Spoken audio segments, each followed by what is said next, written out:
Are your ledger and hard wallets really safe? Let's find out in this video.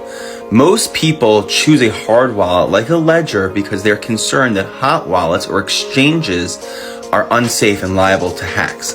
This is true, as are all things, because they can get hacked. However, most exchanges require higher security authorization, so stick with a reputable exchange. Additionally, they're licensed, insured, and are audited. So you always want to look for something that's licensed, insured, and audited. Alternatively, another methodology besides for insurance coverage to replace any potential damages is that many of these exchanges keep them in cold storage, so that first of all, they're less likely to attack. They keep less on the actual exchange than most people think.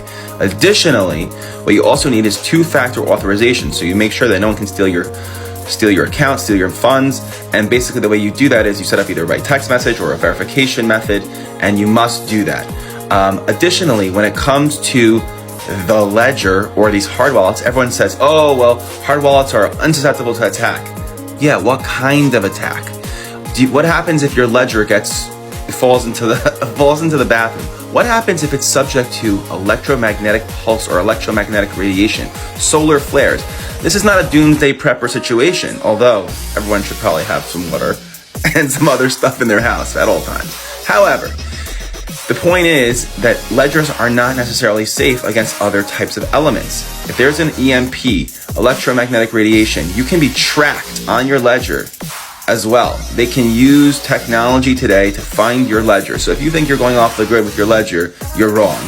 The benefit of keeping it on the exchange is that they're taking the responsibility and they're paying licensed insured, and they're usually stacked with other monies available. Here, if you lose this, you're done. You are absolutely done.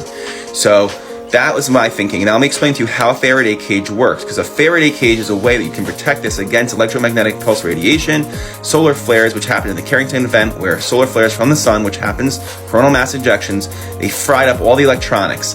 Is that what you want to happen to all your crypto? I don't think so. Let's check out how a Faraday cage works. Pictured below, you can see this is what a Faraday cage is.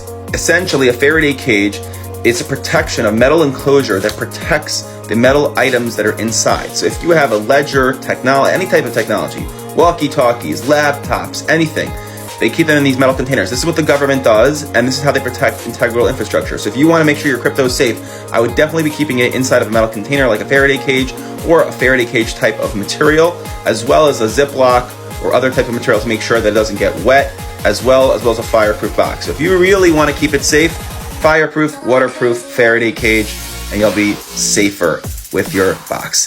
Follow for more. Your prosperity fund. To the moon!